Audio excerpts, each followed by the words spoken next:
original Evil Dead would have been a lot shorter if she had been around.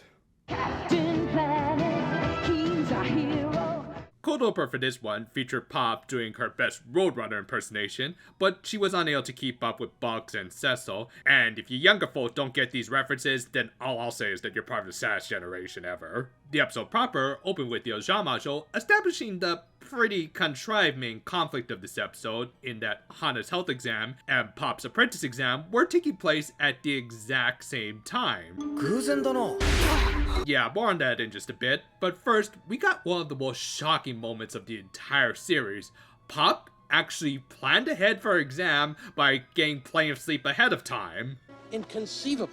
Like, seriously, it took her like about a whole season since she originally became a witch to figure this out. I mean, sure, it would explain how she managed to take the exam in the movie, which they even very briefly referenced here, but yeah, it is also more evidence that this little brat toots her own horn about being smarter than her sister most of the time. Anyway, they all entered the witch's world and went their separate ways, though the original Ojamajo would decide to take turns guiding both the young witchlings through their respective exams. Along the way to Hana stuff, they would run into the Motas, who I guess managed to negotiate taking their exams at a later time apart from everyone else, as they needed to head Pop's exams, which, yeah, seems like a needless in-world complication. Like, not only is it well known by this point that the Motas have their own kids, but wouldn't there be inevitably some other overlaps aside from them at some point or another? I mean, yeah, we don't see many other apprentices aside from the Ojamajo, but wouldn't there be a few parental figures who have kids of different ages who would have to take both exams? In fact, the Octopod family seem to confirm that other species could become apprentices too, so wouldn't that really widen the pool of candidates? Like, aren't both of these exams like governmental jobs that should take priority over the other, and therefore should try to find a convenient date for both of them? And The answer is don't think about it. look, I'll say right now, I'm overall going to enjoy this episode. It's just that this is another one of those plots that does kind of irk me a little with how forced it feels. Anyway, Pop was taking the same level 4 exam as the original quartet, which was the Tortoise and Hare marathon around the witch's world, while the babies were going to clean up said world. Is this supposed to be like some kind of clever social commentary? Or, you know, I'm probably overthinking things, right? Still, I guess they figured that as long as they kept the exams physically far apart from each other, then they shouldn't conflict with each other, but I don't think they factored in the god baby. Say hi to Cards for me up there! As a result, what was supposed to be just a simple weed pulling project became a deforestation project. Not surprisingly, this led to some legit hilarious shenanigans, with Hana adding some unnecessary obstacles to Pop's race. Both parties would eventually manage to continue with their exams, as Hana's next task was to completely clean out an old mansion, which she might have taken the wrong way.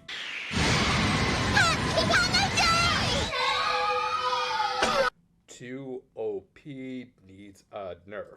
Not too surprisingly, this again affected Pop's exam by adding a freaking twister into the mix. Realizing how much trouble her daughter was directly inflicting upon her sister, Doremi decided to try and directly help Pop, which probably should have gotten her flunked, but I guess this world has about as much regulation as a pro wrestling match.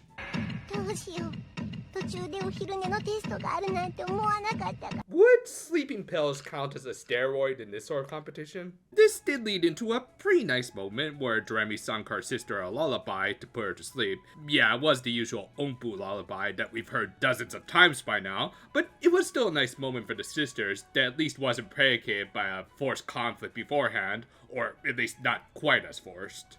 As a result, she was able to go into the dream world to catch a butterfly, or maybe she was the butterfly all along.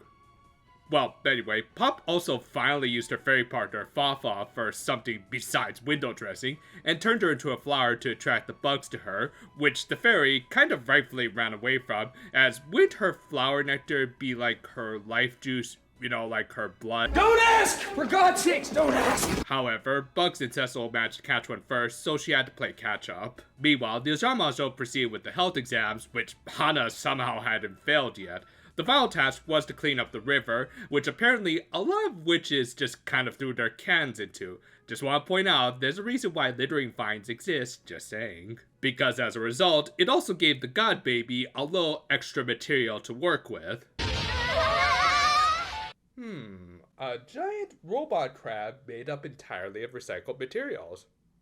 Yeah, Plankton really needs to step up his game. Yeah, needless to say, while this episode has been pretty damn light on any actual story and plot, stuff like this does kind of make me smile. Anyway, not too surprisingly, the Titan Cloth became another obstacle in the race, though it ended up messing with Bugs and Cecil rather than Pop when it fell on top of them. And having been mostly just a reactionary character throughout this episode, Pop actually thought about just abandoning the two and finishing the race under less than fair conditions. Thankfully, Doremi managed to convince her otherwise. They saved the Looney Tunes, who would immediately repay their debt to Pop after she passed out from her usual sleeping habits kicking in. They helped her cross the finish line, allowing her to win just by the tip of her hat. And with that, the episode ended with the other Ojamajo also passing their health exam, even though they kind of let the god baby cause all kinds of chaos, including to a whole separate test, so yeah, was there any really bigger message or moral to any of this? We hope you've enjoyed No Moral Theater. I mean, overall, I still did like this episode, as it did call back to some of the better, over-the-top comedy of the first season. As along with bringing back one of the more entertaining tests from that season, we also got Hana fully living up to her title and causing near biblical levels of destruction. Stuff like that is a lot of fun, and does kind of distract from how there was no real story or plot to this one.